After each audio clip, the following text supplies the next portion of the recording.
Hi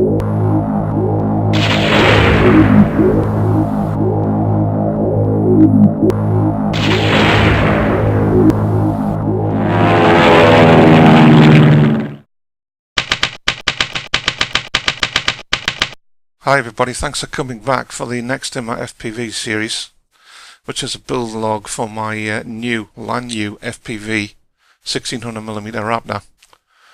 As I'm using an SK3 35 30 1150 kV motor on this build, I knew that it wouldn't actually fit into the motor pod, so I had to make some modifications. I ordered some extension pieces, you can see in the picture there, from Hobby King, and did a little modification on the mounting plate to be able to get the motor to fit in there. The next shot shows you the motor fitted in the plate, and as you can see, that's the inside of the motor pod. There's just enough clearance there. That's a 10.6 prop, and there is enough clearance for that to spin. It fits there and nicely. That's the completed motor pod there, and as you can see, the SK3 looks pretty good in there. Then I started working on the tail feathers and decorated the control surfaces at the back, taped the hinges. That's a shot of the underside. Then worked on the wings, installed the flaps and the ailerons, again taped the hinges. That's the upper side. That's a shot of the lower side of the wing. And next is the upper side of all the control surfaces, or sorry, all the wings and the control surfaces. That's the lower of the same. So after that, I decided to make some weight at the back. I moved the servos to the rear, as I knew there was quite a big battery going in a pan and tilt unit up in the front. Moving those servos to the back allowed me to balance the CG pretty well. I then started populating the fuselage, which you can see a shot of. The wiring harnesses are in there now, and I just began putting stuff in. Pretty difficult because the only access are through those two hatches. That's a shot of the APM in its place in the rear, and there's the rear hatch. You can see the APM, the open LRS receiver, the minimal SD, the Wi-Fi telemetry unit is in there also. It's pretty tight. There's another shot from another angle. That's just a dummy antenna on the UHF receiver. And there's a switch for switching on the Wi-Fi telemetry, which allows me to connect to the plane wirelessly for loading missions with my tablet or my mobile phone. That's just a shot of the fuselage before it was being populated, a test fit for the canopy and the motor mount, really.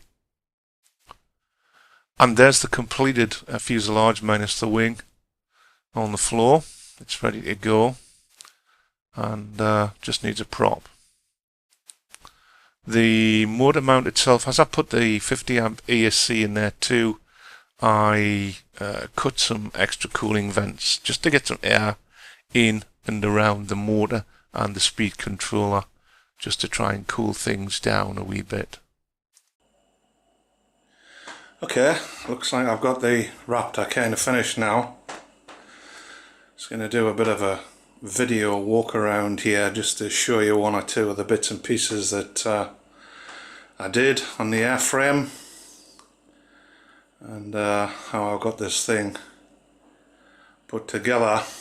Probably easiest thing to do is start at the back, the aircraft, the tail. Probably the first thing I did was took the servos that were actually located somewhere around about there in the fuselage, and moved those to the back for the rudder and the elevator, to take some weight to the back of the plane, as I knew that the front end was going to be quite heavy with the pan and tilt camera and the 5 amp battery that's going in there. So that was kind of the first thing I did. The control surfaces are all tape hinged, as well as the foam. I'm not a big fan of just leaving control surfaces on the foam that comes with the model, so the hinges are all taped as well. So just move forward on the fuselage a little bit. That's the MA10 GPS receiver for the APM 2.8.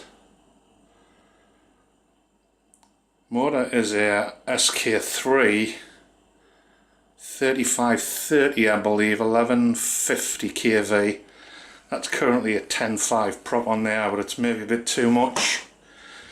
So I've also got a 9.5 that I can change that out to, as it's pushing the speed control on the motor pretty hard, but I want to use that larger prop just for the maiden flight. Flaps have been installed on the wings. I'll give you a demo of the flaps.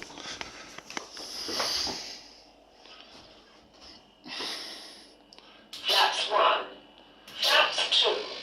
That's the flaps working there, a little bit of bending, I just need to deal with that. Flaps up.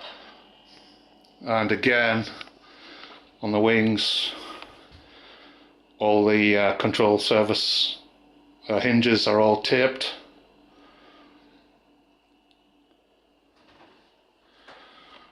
That's the 5.8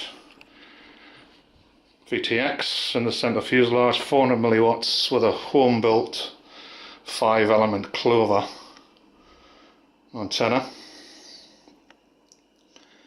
The other wing houses the UHF dipole, because this has an open LRS receiver in it.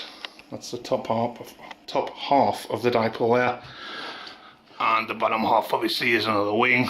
Those elements are made from flexible bicycle braking cable covered in heat shrink, and you can bend and fold them and knock them about pretty hard, and they're quite tough.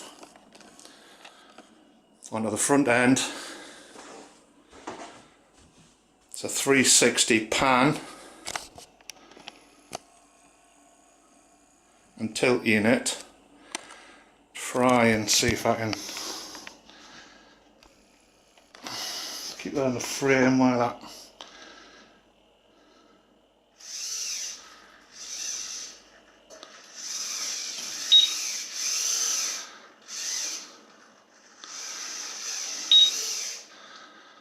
And also tilt, which should give me pretty good view around from the nose of the plane. DVR camera is a Firefly Q6, and the OSD feed camera next to it is a Runcam, I believe. It's either a 600 or a 700 TV line camera, which goes back to the VTX through the Minim OSD. That's attached to the APM 2.8, which overlays telemetry data along with the feed video back to the ground station. I've had a few LEDs lying around, so I thought maybe if I wanted to do some flying early in the morning or late evening, wanted to see the aircraft, and I've got them on a switch under the wing. That's the LEDs flashing. I had two blue ones and a red one, so I just stuck the red one on the back, and the two blue ones are either side of the fuselage there, and that should identify where the thing is in the sky to me if I try to do anything like that. The elastic strap you see there, it's just an elastic strap with a couple of 3D printed parts. I'd read that part of the canopy lifts up, so literally I can just flip that strap off and put it back on when it's flying, and that'll stop any movement in that area. Okay, I'll try and remove the canopy and give you a look inside and let you see what's going on in there. Things are pretty tight. Okay, I've lifted the canopy back there now. Now you can see the 3S 5000 mAh battery that's fitted in the front, and this is balancing absolutely perfectly with the battery right in that position there, right on the manufacturer's recommended place, which I can adjust back or forward once I get it into the air. The canopy can be connected and disconnected through that. It's a 15-way D connector. Everything's wired through. So literally that can just be disconnected and pulled apart, and the canopy taken away for the installation of the battery, making things a bit easier.